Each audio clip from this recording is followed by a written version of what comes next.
vous avez des questions, Lydia vous répond.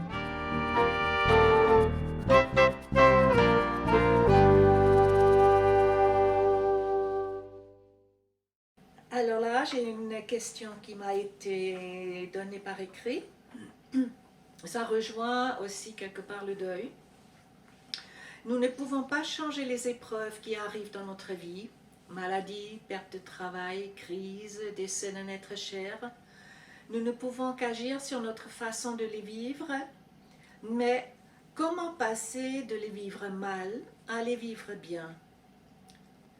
Dans le concret, comment passer de la souffrance à l'acceptation? En somme, comment transformer le pire en meilleur? Ben, c'est sympa, c'est notre logo, le logo d'Entre-là. Effectivement, je trouve déjà super dans cette question la prise de conscience, parce que ça c'est un des écueils majeurs dans le deuil, qu'on veuille changer les choses telles qu'elles sont. Dans le deuil, souvent, on veut faire marche arrière. Si j'aurais fait ceci ou cela, ça ne serait pas arrivé. Et on est dans ce moulin-là, à tourner en rond dedans, à se répéter tout le temps, si on avait, si les autres, si ceux-là avaient fait ceci ou cela, ça ne serait pas passé. Donc là, on a déjà une première prise de conscience que nous ne pouvons pas changer les choses. Par contre, nous avons un choix sur comment les vivre. Et pour moi, c'est évident, il faut aussi traverser dans un premier temps les émotions. Là où ça dit non, je ne suis pas d'accord. Là où c'est triste, là où ça souffre. Ça, il faut, le côté émotionnel, on n'y passe pas, à mon sens. À moins que vous êtes des saints. Et là, ben, ainsi soit-il, hein.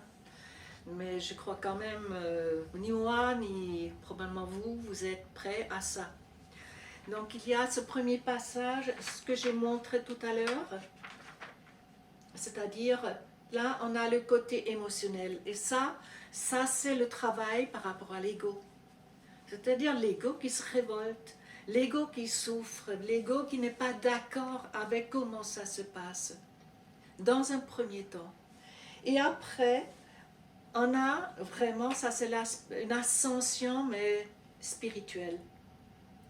Et ce côté spirituel, à mon sens, c'est la seule chose qui nous aide à pouvoir passer par une acceptation qui est dans un premier temps à dire les choses sont telles qu'elles sont, je ne peux pas les changer. Et comment je peux en faire quelque chose de positif? Comment je peux la transformer? Donc c'est là qu'on va dans une quête de sens, de nouveau. Et la quête de sens, elle va nous sauver à cet endroit. Qui fera que ma maladie, qui est une perte de la santé, la perte d'un être cher, qu'est-ce que c'était encore, le travail, que ça devienne une opportunité, c'est-à-dire qu'on puisse se dire, si ça m'est arrivé, je prends l'exemple du travail, si ça m'est arrivé, je perds mon travail, j'ai été licenciée pour des raisons économiques, je ne suis même pas responsable, qu'est-ce que j'en fais? Est-ce que je veux rester victime ou est-ce que je veux reprendre ma vie en main? C'est des pouvoirs plus grands que moi, ce sont des gens qui ont décidé sur moi, j'y peux rien. Il y a des enjeux économiques, je n'y peux rien. Voilà, l'opportunité m'est donnée. Une porte se ferme, quelle est la nouvelle porte qui est ouverte? Et ça va amener vraiment tout un changement d'attitude à s'ouvrir. Alors, qu'est-ce qu'il y a comme nouvelle opportunité? Qu'est-ce que je veux faire maintenant? Est-ce que je veux retourner dans le même travail ou est-ce que je vais prendre ça comme situation de chance à changer de niveau professionnel, de m'engager à quelque chose de nouveau?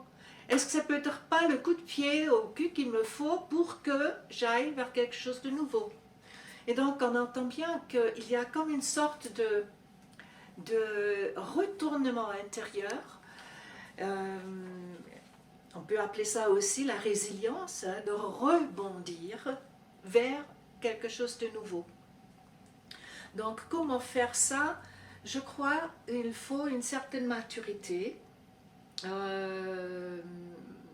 Tant que je pense que les personnes qui fonctionnent au niveau du moi, ils ont beaucoup de difficultés à percevoir cet autre aspect.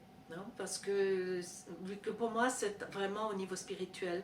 C'est de se dire, ben, les choses qui m'arrivent, c'est pas que le destin est contre moi, c'est pas que le ciel et Dieu est contre moi, c'est que peut-être j'ai une nouvelle chance m'est donnée. Et de voir le monde sous une lumière toujours de « ok, ça va pas comme ça, change, va vers quelque chose de nouveau ». Et ça peut devenir avec le temps une habitude. Mais au début, on a quand même pas mal je dirais émotionnellement, on a comment dire, à mâchouiller beaucoup. Voilà. C'est ok, j'ai répondu à la question. Merci.